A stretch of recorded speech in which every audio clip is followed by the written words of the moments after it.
di kesempatan pagi ini, siapa yang sangat bahagia coba angkat tangan kira-kira.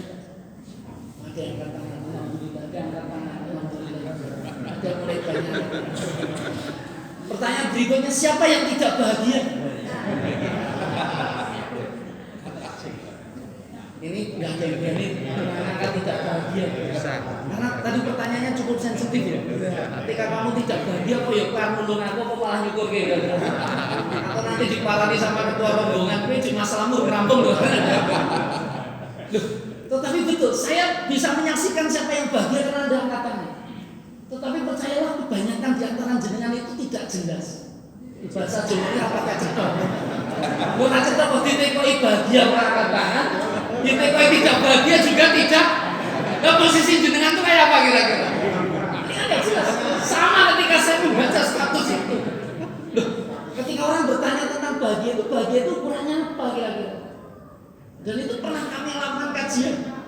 Kalau dalam kajian Quran itu ternyata indikasinya banyak. Tetapi ada sesuatu yang sangat dominan yang membuat orang bahagia. Apa itu Ustaz? Yang disebut dengan mutmainnah. Ada ketenangan di jiwa, ketenangan di pikir.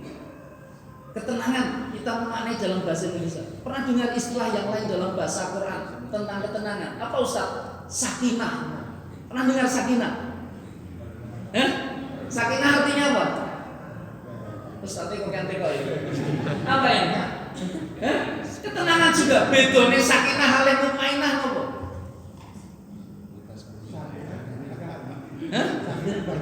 Oh, sakinah bernikah. Betul nih.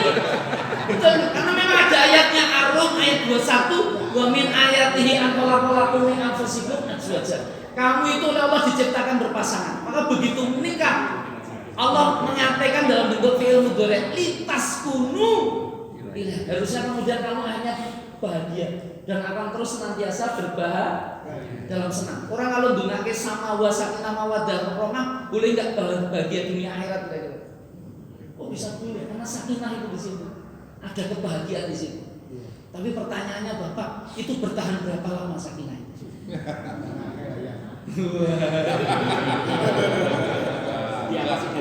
Orang kalau habis nikah itu bahagia tidak? Bahagia. Tapi hari-hari ini kadang-kadang bertahan berapa lama kira-kira? Ada yang nggak mesti. Mungkin jawaban jenengan bisa tepat betul. Tetapi ada yang menarik. Kadang-kadang 1 tahun kebahagiaannya bisa berkurang. Ya Pak ya. Bahkan 2 tahun sudah mulai cekcok. 3 tahun sudah pisah ranjang. 4 tahun pisah rumah. 5 tahun ngurus di jam sareng itu ada pengadilan agama. Menunggu hakim ketika harus memutus palu. Jatuh talak. Begitu jatuh talak, sujud syukur. Terbayang nanti. Pernah nggak lihat orang diputus cerai malah sujud syukur? Ada. Karena mungkin itulah kata Quran. Waladzi anzala sakinata fi qulubil mu'minin liyazdadu imana ma'a iman. Nanti dibuka Quran surat Al-Fat yang maknanya kemenangan. Orang itu kalau mengikuti jalan yang lurus, maka Allah Ta'ala akan turunkan di hati mereka itu sakinah. Dan caranya apa?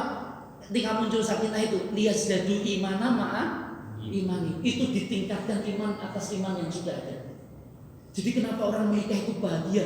Karena mendapatkan istri itu bagikan merasakan kenikmatan ini ayat-ayat Allah. Saat Allah sampaikan di kajian tafsir tentang Adam dan Hawa. Kenapa rata-rata pengantin tunggu yang guyu Ustaz? Iya, bagaimana tidak senang? Karena ketemu tulang rusuk yang selama ini hilang dan dicari. Begitu ketemu senang tidak? Senang. Tapi kenapa kok diputus lagi tulang rusuknya itu? Loh ini serius. Itu bahagia. Bahagia itu muncul. Seperti di majelis ilmu seperti itu. Di majelis ilmu ini saya minta maaf. Itu yang datang ternyata tidak hanya yang nampak. Ada nggak makhluk yang tak nampak yang hadir? Percaya jenengan? Siapa? Mau sing ngomong jin kan? Mau sing ngomong jin. Tapi malaikat yakin persis dia datang juga. Kenapa Ustaz? Itu ada hadisnya. Riwayat Imam Muslim. Dan buat apa mereka datang? Buat apa mereka datang? Wasiatul rahmah. Mereka membawa kasih sayang Allah. Dengan cara apa? Anzalahu sakinah. Membikin orang yang datang itu merasa tenang karena ditingkatkan dia punya iman. Makanya kalau pengajian senden tekak-tek lu nyaman itu enggak masalah. Saking tenangnya. Mungkin kalau tadi malam ya usul kosong hidupnya. Tapi masalah hidupnya jadi tenang kira-kira. Begitu 3 jam keluar dari sini delok status, delok wong diantemi dan seterusnya, jadi tenang apa betul kamu? Ini serius sih. Karena iman itu kadang meningkat, kadang-kadang jadi iman, jadi terjun bebas ya. Loh ini kan salah. Loh kenapa Ustaz? Ini makanya konsep sakinah itu kalau Anda kepengen diminta membedakan antara sakinah dan mutmainah, itu kalau metode kami kajian ilmu tafsir, itu kami akan cari ayat-ayat tentang sakinah. Kami akan cari juga ayat-ayat tentang mutmainah, dan kemudian kami sandingkan itu untuk kemudian kami dalami, kami pahami. Dan kesimpulannya, karena ada yang sudah melakukan penelitian, jadi nggak perlu jenengan harus teliti lagi kira-kira. Sakinah itu apa? Sakinah itu dominan anugerah dari Allah. Jadi ini dikasih Allah, tapi bisa hilang lagi. Beda dengan karena kata dasar paling kuat dari mutmainah itu dari kalimat ala bidzikrillahi tatma'innul qulub. Hanya dengan mengingat Allah maka hatimu jadi tenang. Jadi asalnya kamu dapat ketenangan jiwa, ketenangan pikiran itu karena keyakinan yang kamu munculkan. Kalau anugerah itu seperti kue loro, menghilangkan rasa sakit dengan cara apa? Minum obat penghilang rasa. Sampai kapan Ustaz? Sampai gue raiso tuku obat nih. Ya kan ya? Oh. Tapi tidak dengan mutmainah. Kenapa mutmainah? Karena bagian dari keyakinan. Karena bagian dari pengalaman kehidupan dan ilmu yang dia miliki. Sehingga apapun yang terjadi itu tetap tenang. Paham maksud saya? Makanya ada keluar kata-kata alhamdulillahi ala kulli hal. Dia bersyukur atas segala keadaan. Karena dia melihat dengan sangat puas atas pengetahuan yang dia miliki. Loh, gimana caranya menjadi mutmainah? Ini pertanyaan paling serius yang mudah-mudahan kita bisa dapatkan. Kenapa Ustaz? Lanjutkan Quran surat Al-Fajr itu. Ya ayat Tuhan nafsu mutmainah. Ternyata ada stepnya, ada caranya menjadi mutmainah itu. Apa? Irji'i ila rabbiki radiyatan mardiyah. Kalimat paling awal itu ya mengingat Allah dengan cara mengembalikan semua urusan itu kepada kalimat istijab. Pernah dengar? Istijab apa? Inna lillahi. Semuanya ini dari Allah akan kembali kepada. Kapan jenengan ucapkan itu? Lelayu katanya. Begitu sing ngomong sing urip apa sing mati kira-kira? Sing urip. Dan Anda enggak salah itu karena di Quran surat Al-Baqarah ayat 156 kalimat itu keluar. Sebagaimana panggilan Allah mengembalikan semua urusan itu kepadanya. Alladzina idza asabathum musibah qalu inna lillahi wa inna ilaihi raji'un. Kamu kalau melihat sesuatu yang berat, itu maka kamu yakin itu dari Allah dan kembali ke. Jadi ringan enggak kira-kira? Ringan. Dan hari ini cara berpikir kita kadang-kadang separuh jalan, tidak utuh. Yang kita pikir musibah itu ya nek kehilangan kepaten, kehilangan sandal, kehilangan mobil, kehilangan jabatan, gitu mungkin. Itu kecelakaan. Jenengan kalau oleh jabatan itu innalillah atau alhamdulillah kira-kira? Tenang nih. Loh, ucapannya sama mengingat Allah tapi efeknya beda loh. Pikirannya beda loh. Ya kayak orang kalau dapat jabatan itu mengucapkan alhamdulillah itu dia menganggap ini nikmat, ini kehormatan, ini anugerah besar. Ya kayak. Tapi kalau ngomong innalillah apa yang berpikir pada benaknya kira-kira? Ini amanah, ini berat. Kalau kita tidak punya ilmu bisa nangani enggak kira-kira? Nah, malah dipisu-pisui macam-macam. Bupati-bupati itu hari ini banyak innalillah terus kira-kira. Loh ini serius. Saya nggak usah singgung nama-nama enggak ada. Tapi faktual. Pas dapat jabatan alhamdulillah, pas posisi seperti oke innalillah. Kalau orang lihatnya ini amanah ini sadar bertanggung itu akan meringan. Loh kenapa dengan mengatakan innalillah Ustaz? Al-Baqarah 157 menjelaskan efek manfaatnya. Ulaika alaihim sholawatu min rabbihim wa rahmah wa ulaika humul muhtadun. Orang-orang yang seperti ini akan terus mendapatkan sholawat dari Allah. Karena apa? Karena ini mengikuti amalnya Rasulullah. Loh kenapa Ustaz? Siapa yang mengucapkan kalimat itu kira-kira? Tidak hanya selain mendapat rahmat dan dia berada dalam hidayahnya. Siapa itu orang yang ngomong innalillahi wa inna ilaihi raji'un? Mudah berpikir ini semua datang dari Allah dan kembali pada Allah. Siapa sesungguhnya? Siapa? Al-Baqarah 156 ini. Ini jangan ditempatkan berdiri sendiri. dalam kajian tafsir itu ada ilmu namanya munasabah ayat. Ayat itu kadang berhubungan dengan ayat sebelum dan sesudah. Ayat sebelumnya mengkonfirmasi siapa yang sangat ingat kepada Allah, meyakini semua datang Allah dan kembali kepada Allah. Siapa dia? Halo? Nah, siapa itu? Yang suka ngomong istirja itu kembali kepada Allah itu siapa? Sabar. Wabasiris orang sabar. Saya tanya Rasulullah itu sabar tidak? Oh, super sabar.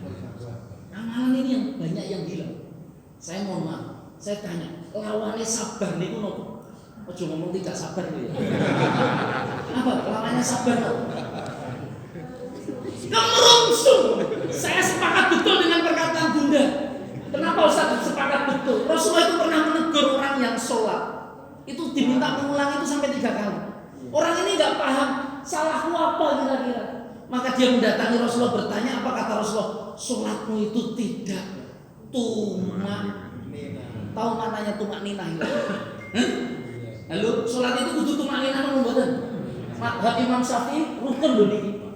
Kalau nggak tumak ninah nggak sah loh kamu punya sholat. Saya itu dulu waktu kelas 4 SD sekolah saya di Jamatul Ikhwan. Diajari sama guru saya. Kelas 4 SD praktek sholat tanpa bacaan. Kira-kira anak kelas 4 SD nek sholat tanpa bacaan cepet kok mboten kira-kira. Di situlah guru saya ngajari tentang tumakninah. Saya tanya, kelas 4 SD tahu nggak tentang tumakninah kira-kira? Nggak tahu. Jangan Kak 4 SD wis foto kayak gini berapa tahun tumakninah. Loh kenapa Ustaz Iqbal? Itu dia mengatakan tumakninah itu dengan bahasa ojo ke susu, ojo ke kerungsung. Nikmati berdirimu, nikmati dulu baru sudah nikmat rukuk, nikmati rukukmu dulu. Kalau sudah nikmat iktidal, nikmati iktidalmu. Jangan terburu-buru sujud dia nikmati. Kira-kira nek dinikmati tenan dadi imam anyawi apa mboten. Makanya ukuran sholat itu bacaan. Tahu bacaan? Bacaan itu apa Ustaz? Bacaan itu yang membuat nikmat sebenarnya. Itu kan bacaan itu kan bagian dari zikrullah, ingat sama Allah. Hari ini kita sholat atau moco ramudan artinya itu jadi masalah. Maka kadang sholat kita ini kadang hilang tanpa kenikmatan. Maka kalau ingin memperbaiki kehidupan seseorang itu coba mulai di awal dengan sholatnya. Itu mulai takbir sampai akhir itu shollu kama ra'aitumuni usolli wa aqimis sholat lidzikri. Sejatinya menegakkan sholat itu mengingatku kata Allah. Dan orang menjadi sangat luar biasa itu sholat. Nikmat bahagia. Rasulullah kira-kira sholatnya gimana kira-kira? Ya Bilal arih Nabi sholat. Itu ngungkuli hiburan jenengan yang tawang mangun di Singapura di Prancis. Itu betul itu. Itu kenikmatannya besar kalau orang bisa paham tentang makna-makna itu. Loh, kenapa Ustaz katakan seperti itu? Makanya kemerungsung itu menjadi bermasalah. Kemerungsung itu jadi mudah emosi tidak? Ya. Kemerungsung itu cemas tidak? Gelisah tidak? Bahagia tidak? Tidak bahagia. Anda sering kemerungsung tidak? Alhamdulillah. Kalau sering kemerungsung berarti kita ini belum sah, karena belum menikmati proses. Paham menikmati proses ya? Itu orang tergesa-gesa. Itu dinikmati aja prosesnya. Mau nek tekan ya tekan. Maka orang Jawa itu alon-alon waton. Wah ini luar biasa itu. Karena kita nggak pernah bisa juga merusung malah jadi kena masalah oke. Gitu oke. Nah, Anda boleh setuju boleh tidak lebih banyak hal yang kadang-kadang saya ingin ambil dari sebuah filosofi kehidupan. Tapi apa ya sabar saja? Tidak. Karena kalimat Quran irji'ila rabbika obiti rodiyatan mardi. Rodiyatan, tahu maknanya rodiyatan mardi? Menjadi ridho. Jadi tidak hanya sabar saja, tapi juga tanamkan sifat ridho. Saya tanya, ridho dan sabar tinggi mana? Ridho dan sabar tinggi mana? Pernah ukur tingginya Mas Ridho kali Mas Sabar? Derek Ustaz, itu kenapa tinggi Ridho? Kenapa tinggi Ridho? Hah? Kenapa tinggi Ridho? Loh, tiba-tiba dia bicara tentang ikhlas. Tahu ikhlas? Ikhlas itu terulang 31 kali dalam Quran. 14 kali bentuk corak macamnya. Dari kata kholaso, artinya murni urusan dengan ketauhidan yang sangat kuat. Ikhlas, ada mukhlisin, ada mukhlasin. Ada Ada Pak Muflis di sini, ada Pak Muflas di sini. Itu better. Mukhlisin itu usaha untuk menjadi ikhlas. Kalau muflasin, dia sudah diikhlaskan betul sama Allah. Sudah nggak ada problem lagi atas kehidupan. Yang menarik, saya minta maaf. Ikhlas itu menurut sahabat Ali, bukan menurut Ustaz Iqbal. Salah satu ciri orang ikhlas itu tidak pernah kecewa dalam urusan dunianya.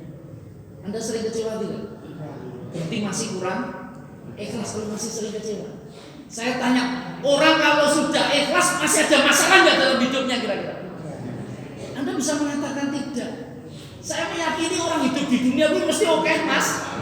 Masalah, tetapi di hadapan orang ikhlas, masalah itu tidak punya arti karena dia sudah ikhlas. Loh kenapa? Karena ikhlas itu membangun keimanan paling tinggi.